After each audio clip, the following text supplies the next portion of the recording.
DreAllDay.com. Couldn't be in a better place at a better time than tuning into the show where you learn the discipline to show up day after day, to do the work, the confidence to put yourself out there boldly and authentically, and the mental toughness to continue showing up, doing the work, putting yourself out there, even when the success you've expected to achieve is yet to be achieved. And on top of all this, you get a huge dose of personal initiative, which is the go-getter energy that moves anyone out there to go make things happen instead of waiting for things to happen. We put all this together into one philosophy, one method, one mindset, one book, one show that is called Work on Your Game. My name is Dre Baldwin, also known as Dre All Day, and congratulate yourself on being here today, because today's topic is specifically for business people, specifically for the entrepreneurs, the brand builders, the solopreneurs, the content creators out there. And the topic is diversifying your value delivery. Diversifying your value delivery.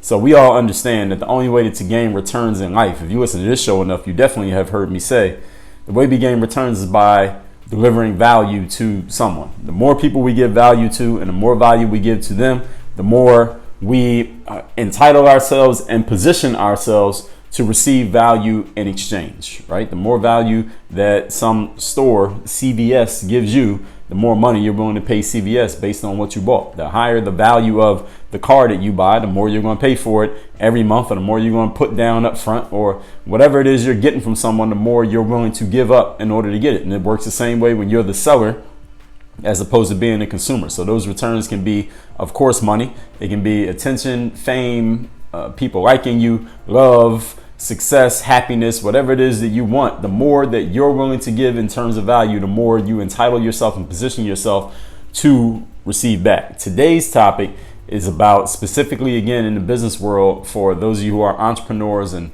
solopreneurs, especially if you're working online. Really, that's what I'm talking about here. A lot of this is working online, but many of these can be applied offline as well. You're going to learn today the ways in which you can do this to give more value to more people efficiently, being that there's still only one of you. So how are you going to give more value to more people if you already feel like you're working your ass off already? You already feel like you're giving all the time that you have. How can you still make this happen? You'll understand by the end of today's episode how you can give more value to more people by creating more options within your business, especially if you are currently in a service-based business. But even if you're doing anything online that has online capabilities, let's say, it doesn't even have to be completely online. It can have offline capabilities as well, because as I said, these principles can apply online and offline. The great thing about online, though, is that it removes the need for your physical presence in one geographical location, which is an advantage that it has over offline. But offline has advantages as well, but that's not what we're talking about here today. So let's get right into our points. Point number one, and the topic once again, diversifying your value delivery. We could put in parentheses online, but I didn't put that in the title. So let's get into it. Number one, you must learn, if you do not already have this skill, you must learn to deliver what we call one too many. Not one too many as in TOO, meaning extra or in addition. I mean one too many as in TO, meaning you as one person, too many people at the same time. As what you're listening to right now, this is one too many delivery. Not one too many, one too many. You get that? One too many means you as one person, given your message, your value, whatever it is, you've packaged it in such a way that a bunch of people can get the message all at the exact same time, and they each are getting their own individual experience of what that message is.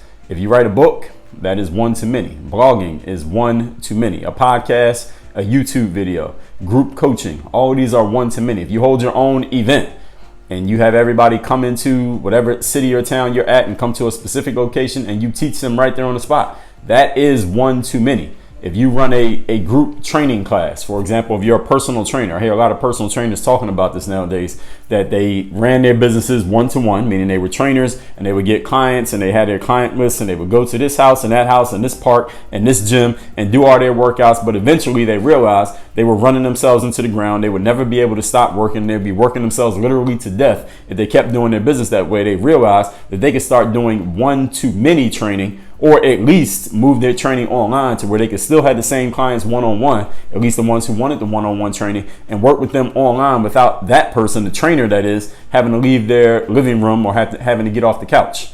Or they could work with a bunch of clients all at the same time through the internet or through an app or whatever it is that they're doing, so they can get their message, whatever their value is, out to more people at the same time. So they enable, instead of training one person at a time, they can train 8 people at a time, and all 8 people are paying the same way that they were paying when they were working with them one-on-one. So this diversifies the trainer's income. It hopefully is more convenient even for the clients themselves, and you're able to reach more people as the practitioner, as a person who's actually giving the value, which means your message spreads to more, you're giving more value, which means you're going to get more value, probably more money and more of whatever else that you're getting as fulfillment out of what you're doing. Because we know it has to be more than money that you're getting as fulfillment from what you're doing, because there are too many different ways that you can make money. So if it's just money, then why choose that thing? You can make that same money doing something else. So it has to be something more than just the money. But of course, we know the money matters because we're talking about business here, and business is usually involving the exchange of money. While one-to-one work in the business world, we're here still on point number 1.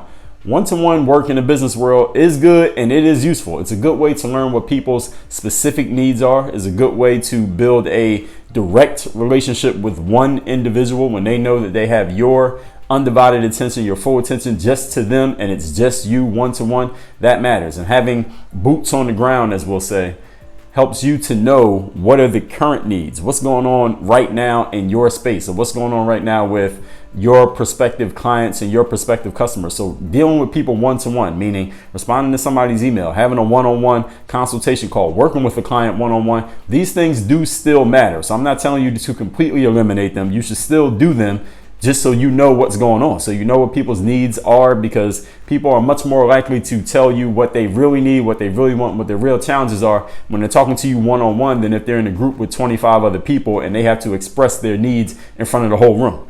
Most of us are much more comfortable telling one person our needs than telling 25 people our needs, especially if it's something that maybe we're not so proud of, something we're embarrassed about, something that we think we may be ridiculed for, or something that we're just not comfortable sharing. We don't want everybody knowing our business. You understand that? So there is value in the one-to-one, but for you as the practitioner, as a salesperson, one-to-many, you must have the ability to deliver one-to-many. Again, you don't have to take everything and make it one-to-many, but you must have the ability to do this. This is the only way that you will ever be able to free yourself time-wise from your work. Even when you're delivering one-to-many, you are still working, but let's say you had 10 clients that you needed to work with all on a Tuesday. 10 clients, that's, let's say, an hour a piece, that's 10 hours. But what if you could deal with all 10 in 2 hours? Now you got the whole rest of your day to yourself to do whatever you want to do. Maybe work on your business a little bit more.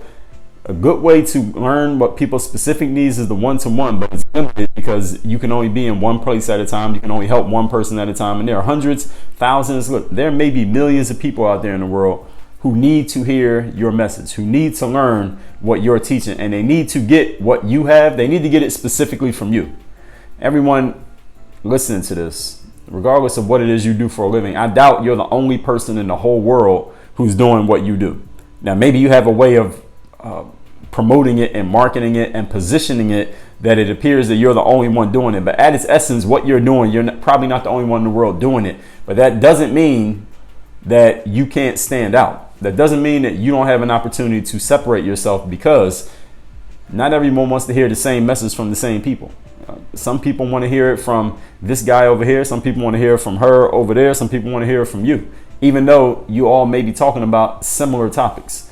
So the thing about the one-to-many is, as you develop this skill, being able to deliver to many people at once instead of just one person at a time, not only do you give yourself more options as far as your time and attention and your energy, also you're giving more options to your audience, because I think any of you who works in any type of one-to-one service, personal training, any type of coaching, consulting, anything like that, you probably have come across some people who just simply could not afford your prices, your one-to-one prices. To work with you one-on-one, they just don't have the money for it. And listen, not everybody should be able to pay your one-to-one price. If everybody can pay it, then the price is too low. I've talked about this in several episodes in the past. You can refer to those in your game group membership. But one-to-many, any type of delivery one-to-many, allows you to share your value with more people at the same time, and also to offer a price that everybody could afford. So maybe you could offer a little bit of a lower price since it's for a group. Doesn't have to be ridiculously lower, but a lower price since it's for a group. But remember that each individual in there is still getting your value. So make sure you are pricing yourself accordingly, but in a way that you're giving people an option. And when people have two options, then they're more likely to at least choose one than if you give them one option, they just say, I can't do it. Just human psychology. Point number 2. Today's topic is diversifying your value delivery. Point number 2, get a grip on all delivery formats. Written format, video format, audio format. Those are the 3 formats that I'm referring to here now. If there are any other formats for delivery that are around that I don't know about, I didn't mention them here today. Maybe we'll get to them in a later episode. Or if any new ones come around after the recording of this episode, then I'll talk about that one once I get a grip on it and I know enough about it to explain it to anyone. Different people, potential audience members, prefer different methods. Some of you really like listening to audio as much as you can. Some of you listen to this audio just because this is the way that you get it, but you would prefer reading something. Some of you prefer watching videos. Some of you like a mix of maybe 2 or 3. Some of you are good with all 3. It doesn't even matter depending on who you're getting it from. We all have our different methods that we prefer when it comes to our learning, when it comes to our entertainment, and at maybe in different situations at different times of day, depending on where we are. And we can't always consume all of the content all the time. For example, I use myself as an example. When I'm working during the day, which is usually on a computer or I'm on my phone, I can listen to audio in the background.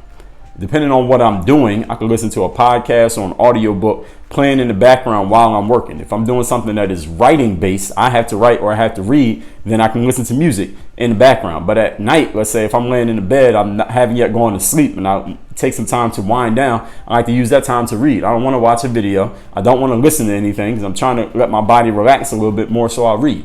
Maybe if you work in an office or you work somewhere where you can't have any noise coming out of your device and you can't have headphones on, then you probably want something that you can read simply because you don't want any noise and you don't want to draw any attention to yourself, especially if you're supposed to be working, but instead you're watching a YouTube video or reading a blog post. So depending on the space that we're in, maybe if you're on some type of public transportation, if you're on an airplane, you probably don't want to play your videos out loud on your phone. Please don't be the obnoxious asshole who does that. I've seen people do that. Don't do that. On a plane, they'll tell you to stop. But on a bus or on a train, I've seen people do this. I don't know. I don't take public transportation that often, but don't be that person. I don't care who you are, how often you take it. You may want something that you can read or something that you can listen to because maybe you need your eyes available. You need to see things, but you can listen to something, so you can't watch a video. Or again, you got your hands free, your eyes free, all your attention's free. Maybe you want something that you can read. Maybe you want something that you can write down, something you can highlight, something that you can copy and paste and share with another person. It's much easier to copy and paste something that is written down than it would be to copy and paste something that I'm saying here on this episode. If this was all written down, it'd be a pretty long article, each one of them, every episode of the show. I would assume thousands of words each one. That's something that may be being worked on in the background. You'll find out in due time. But the point that I'm making here is all you understand at different times of the day, different points, different locations, we need different forms of media. Sometimes we can read, sometimes we can watch, sometimes we just need to listen. When I'm eating lunch, for example, I watch a couple of videos, but then when I get back to work, I can't watch videos anymore because I need my eyes to see what I'm working on. So if you as the deliverer, you're the person who's creating the value, if you are missing in action from any of these formats, meaning maybe you have a great podcast and an awesome YouTube channel, but you don't have any written content out there. Or if you have some great written content and your YouTube is good, but you don't have any kind of audio content. Or if you have audio and written content, but you don't have any videos, then the thing is, you are missing a chunk of possible audience, a chunk of potential audience members who are really paying most of their attention to that one medium, and you're not there. So they'll never see what you have to offer because you're not in the space that they're paying most of their attention to. I could possibly miss your work if you don't have a podcast, or if you don't write any articles or blogs, or if you don't have any videos on YouTube. Don't be missing in action from any of these places. If you don't want to do them yourself, listen, there are people out there who will gladly do them for you for a fee. You can hire them. All right, they'll do it. So you don't like doing audio, but you make videos, you can find a person who can grab your audio and make it into video. There's software that can do that nowadays at very low prices. I'm talking like less than $20 a month.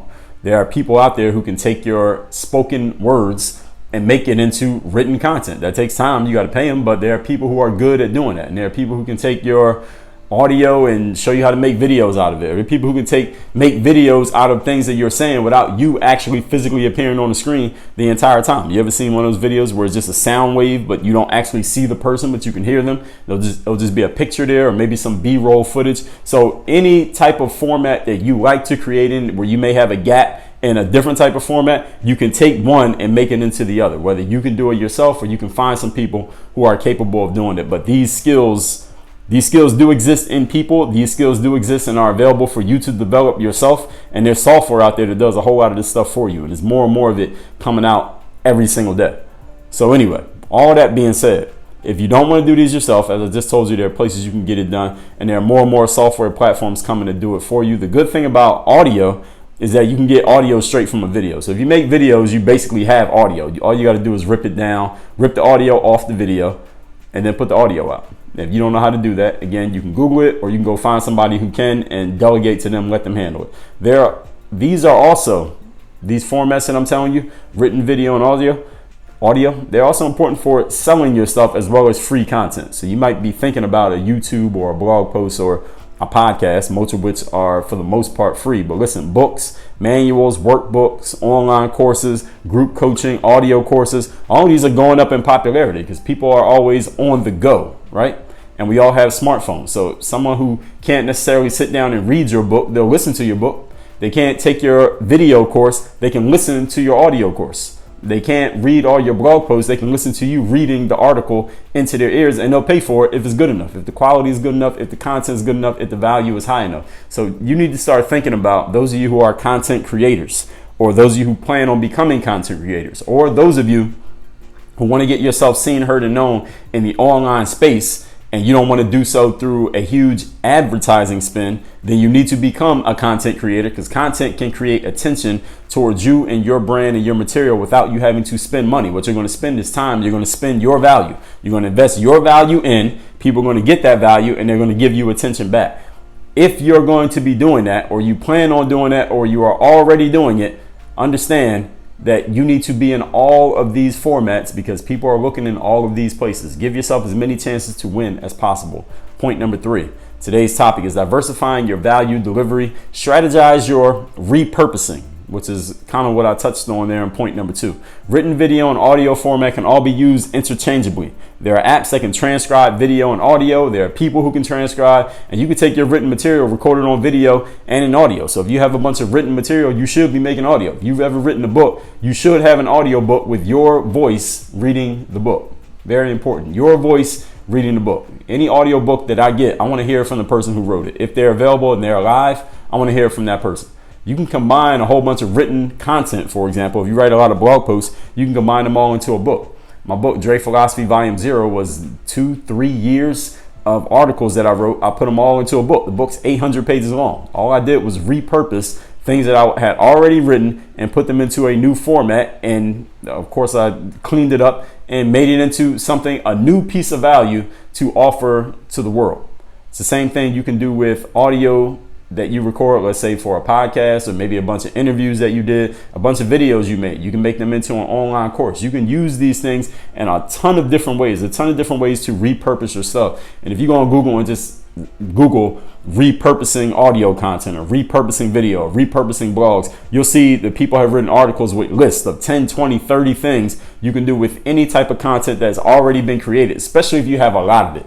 The more content that you have, the more options you give yourself to repurpose it, make it into something new, make it into something valuable for people, and then you'll be able to sell it. You can create a whole business out of that, just repurposing the content that you're creating. Now, the key is you got to actually make some content. You don't have any, then you can't repurpose zero. You can't repurpose nothing.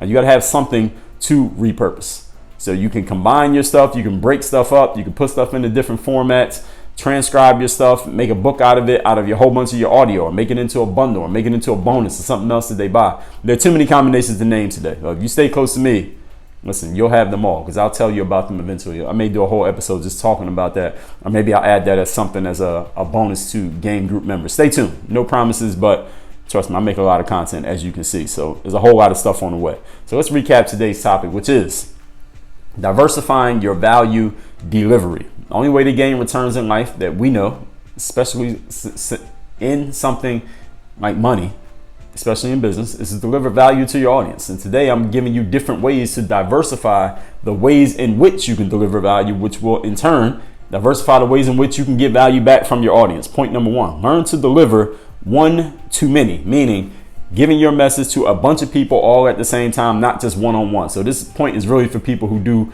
a lot of one-on-one work. Learn to deliver your message 1-on-2, 1-on-20, 1-on-10,000, so that you can get your message out to as many people as possible all at the same time. And you can increase the value that they're getting, they're increasing the value that you're getting, and you can get paid for it all at the same time. So this means your ability to speak in public. That's basically what this is. It's basically public speaking and writing. Those are the two skills you got to develop. Talking on YouTube and you know there are thousands of people watching, that's public speaking. Getting on this mic for podcasting is public speaking. Even though you may be in an empty room or empty studio or booth when you're recording it, a whole bunch of people are going to be taking it in. And the thing that I would say is the better you can get at literal public speaking, meaning actually physically being somewhere and you're talking to a bunch of people at the same time, the much easier it will be for you to get in a mic, on a microphone or on a camera when you're by yourself at home and record knowing that you're talking to a bunch of people at once. You'll get better at doing it. The better you are at doing it in person, public speaking, the easier it will be for you to do it.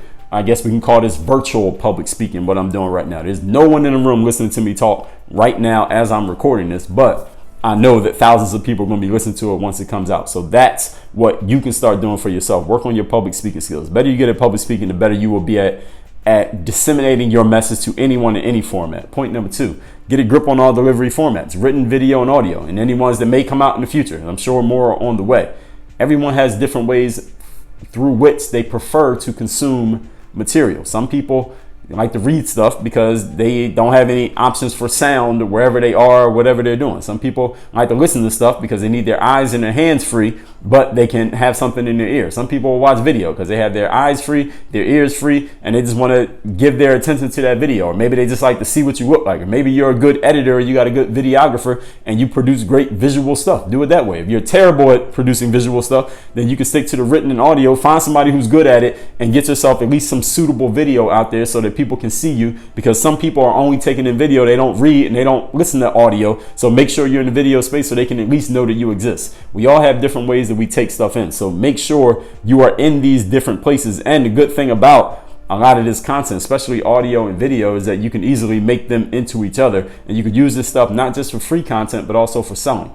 Different ways to diversify your income as well as diversifying your value. And point number three, strategize your repurposing. As I just talked about, written, video, and audio content can all be utilized interchangeably as long as you're creative with it, and as long as you know how to use the internet. And you can Google how to repurpose blank, repurpose blogs, repurpose a book, repurpose a podcast, repurpose an online course. Just look these things up, and there are plenty of listicles out there. That's an article that is a list that'll tell you different ways that you can do these things. Now you got to do the work once you get the information, but they'll tell you about the software that does it, the tools you can use, the things you can sign up for, where you can hire people to do these things. And these are things I've also talked about in the game group, going to the business sections. I've talked about these things also in detail. So make sure you're looking at different ways of repurposing what you've already done. There's so many combinations out there today, you'll probably die before you utilize all of them. So find the ones that work best for you, the ones that work best for your audience as well. Because remember, you got to sell to the buyers, the people who are buying. Find out what they want and give it to them, and you'll be able to increase and diversify